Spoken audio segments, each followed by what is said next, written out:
Over the last few months, I've built a bunch of projects using cedar fence pickets. And if by chance you hadn't seen those, I'll put a playlist down below in the description. Make sure you check them out. They're great for beginners. Now, for this video, I want to show you 20 tips that'll help you get these projects looking and hopefully feeling a lot better. For tip number 1, let's start at the store. Whenever you're purchasing your wood, let's say you need 5 pieces or 5 boards for your project, buy 6.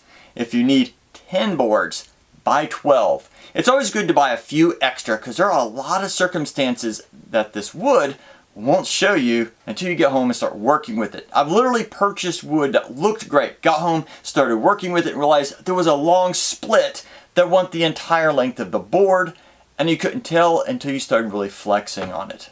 Also, look through those pieces. I've literally looked through half of a stack before to find good pieces. This one right here, if you look closely, it's almost not free. I think there's 1 or 2 down at the bottom down there, but otherwise it's almost clear of knots. This is actually an anomaly when you're finding your pickets, because it's a little hard to find those that are not free. The best thing is to try to find the boards that have the least amount of knots, and they will cause the least amount of issues when you're working with them. Tip number 2, whenever you buy your lumber from the stores, there's a good chance it's still going to be a little bit wet. Maybe it hasn't had enough time to fully dry out, or maybe it got rained on in the transport to the store. In any case, it's a good idea to set these out and let them dry so they don't warp on you after you've made your project. In fact, let me show you exactly what I do to show you how easy that is. In a back corner of my shop on the floor, in an area that I don't use very often, I've taken some 2x4s or 2x6 scraps, put those on the floor because concrete can always transfer water and we want to keep the wood away from that. Then on each of these boards, I've actually stacked a couple. These are jumbo craft sticks, and I doubled them up so that's about 1/8 of an inch thick, and then I laid those right on top in about 3 or 4 locations across your wood, and then stacked each piece on top of those. That gives plenty of air to go in between each of these boards and hopefully dry them out. Then of course, when I purchase new pieces, it's a good idea to lift these boards up, put the new boards underneath so they have plenty of time to dry, and make sure we use the drier pieces first. For number 3, we want to look at the thickness of the boards.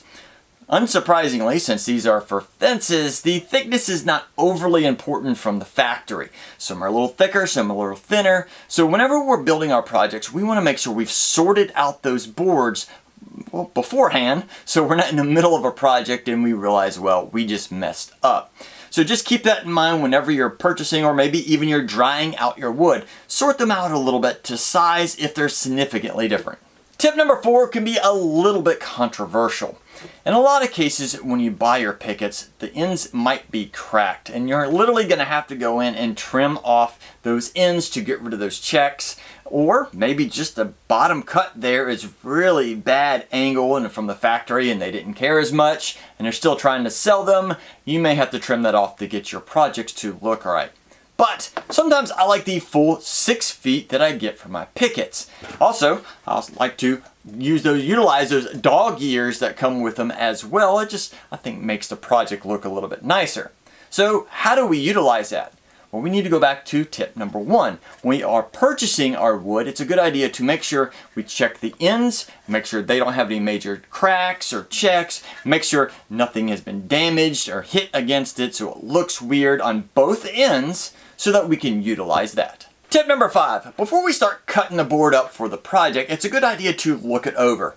In most cases, most of these pickets are going to be kind of rough from the factory. So grab a sander and go over the entire board you plan on using. This will cut down on a lot of finish sanding you'll have to do later. And by sanding it now, you'll know if there's any kind of weird warps or any kind of dips in the board. You'll see it now and it won't hurt you later in the process of assembly. For tip number 6, whenever we're trying to design our project, we need to realize that these boards, they're not super thick. If you look there, it's about 5/8 of an inch, which is not really thick, which means they can't span long distances without being supported underneath.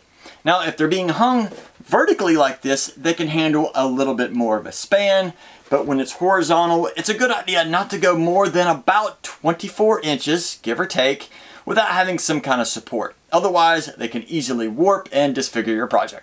For number 7, sometimes when we're working with these pickets, well, the thinness is, well, just too thin. We actually need something a little bit thicker, maybe to go in a corner or just provide some support.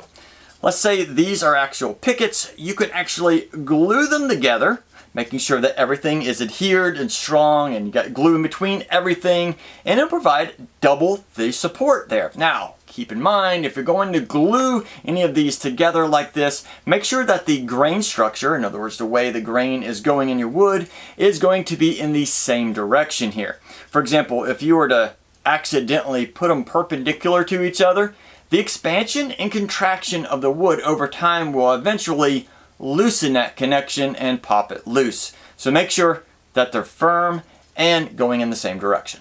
For number 8, here's another tip on wood movement. When your projects are built for indoors, you're less likely to see any major kind of wood movement side to side on your wood grain. But when they're outdoors, especially maybe you're building a planter box or a tabletop or something using these, not only do we have to be concerned about moisture expanding and contracting the wood, but the heat and the cold will do the same. So whenever we're building those projects, it's a good idea to leave an 1/8 to 1/4 of an inch gap in between each of your pieces when they're side by side like this. That way it's less likely when they do expand and contract to bind on each other.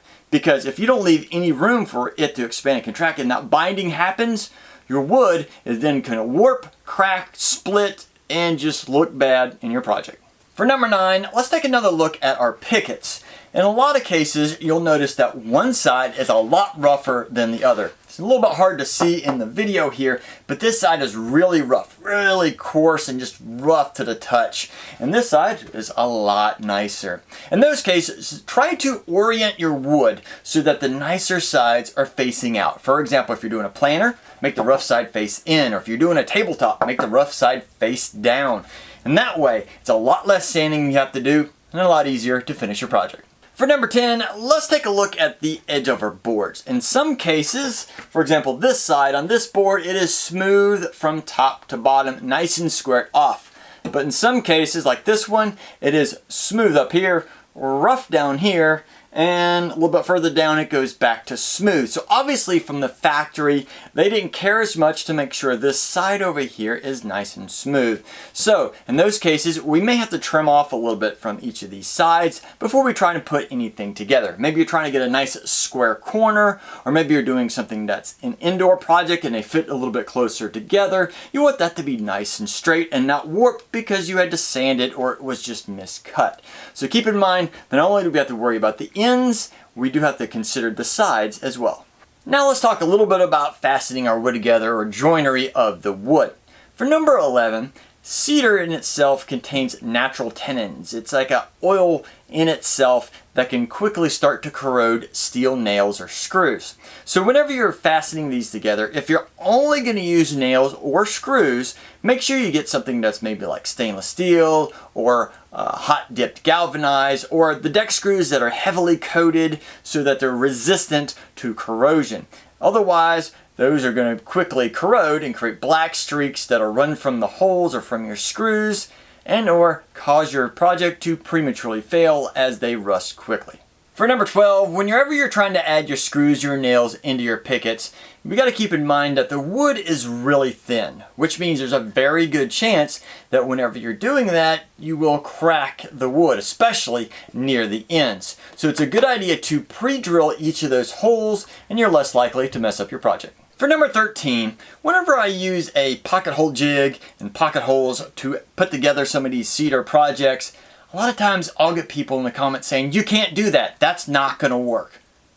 Well, actually it can, but you're very limited on how you can use this. Let me show you.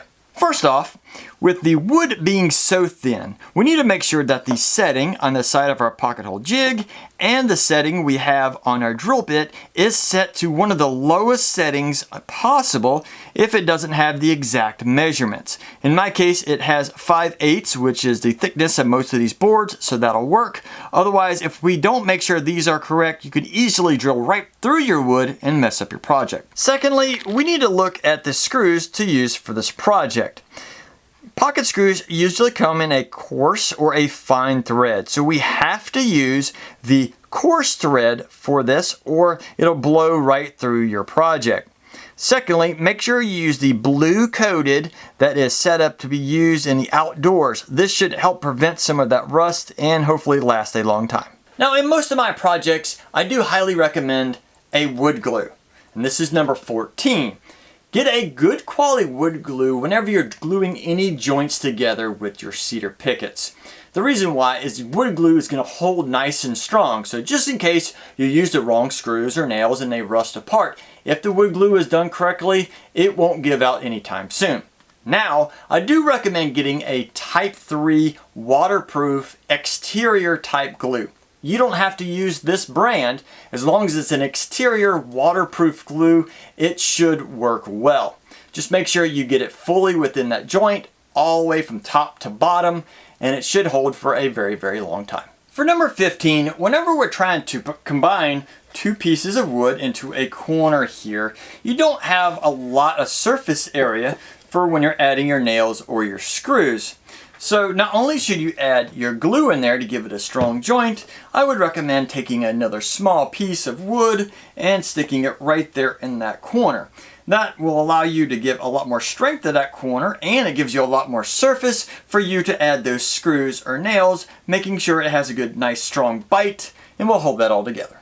At this point, you should have your project almost finished. So let's talk about some ways to actually coat it and protect it so it lasts even longer. For number 16, let's look at the edge or end of our boards here. Some of our projects are going to have to sit directly on the ground, especially like a planter. Those corners are going to sit directly on the ground, and what's that going to do? It's going to allow moisture to get sucked up right into that end grain, slowly degrading that wood and or making it look really bad.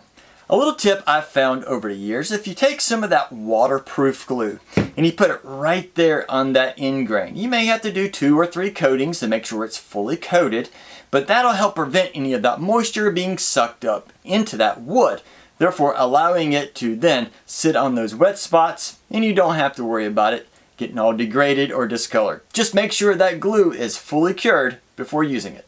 For number 17, if you're making something like a large raised bed and you're going to use the cedar pickets, you need to be very careful about what touches that soil or potentially will touch the roots of those plants. So anytime you're going to use some type of a sealant on the inside of your little raised garden beds, make sure it is food safe, non-toxic. You can sometimes find oils or some sealers that will do this. I'm not going to go into in depth on exactly which ones, but if you do a little research, you should be able to find some that are food safe. Just make sure you get the correct ones so that you don't actually transfer any toxins from those sealers into your food. If you like building with cedar projects, there's a good chance you like it because of the dark red, brown tones that it has naturally. That's what I like. But if you leave this outside untreated, within a year or 2, this will be a dull gray. Now, if you don't like that idea, then we need to protect this, and that's where 18 comes in handy. We need to make sure we have a penetrating exterior oil or stain that'll dig deep into that wood, and it needs to have some UV protectants in it. And that will allow it to keep some of that beautiful color for several years. Now, of course, you may have to reapply this on occasion, but just keep in mind, if you want that color, you will have to add some kind of a protective layer. For number 19, when you're almost done with a project, there's a very good chance you're going to have a bunch of sharp edges still on it. Maybe it's where you cut it or the factory cut it. In any case, we need to smooth those out just a little bit. To do that, I'd recommend getting some 120 grit sandpaper. And all you're going to do is just gently go over those corners ever so slightly. And that's going to help smooth it down a little bit so it's less likely for you to get cut. That'll also reduce some of those splinters that might be sticking out. And if you're going to add any stain or sealer on this, it'll help it absorb into those edges a little bit easier. For number 20, let's say you're building a project that you know is only going to be stored indoors. Or maybe you're building a project that you know is going to be outside, but you don't want to add any of those exterior protectants. You just want it to be all natural and start to gray. Let me show you something you could do with either one of those that'll help it last a little bit longer. These are little furniture feet. Sometimes you can pull these off of old furniture that you're throwing away, or you can buy these new from Amazon or wherever you'd like. Now these right here fit great by just sliding into the bottom of your project. Now of course you may have to hammer some of these in because it's a little tight going in, but it'll give you roughly 1/8 to 1/4 inch spacing off the ground. If your project's on the inside, you don't have to worry about this going across the floor and messing up the sides of your project. Or if this is outside, it'll hopefully keep some of that water from absorbing into the bottom of your wood. In any case, try these out. Now I hope these 20 tips can inspire you to get out and build something awesome with cedar fence pickets. Maybe for yourself, your family, or your friends. Have fun building.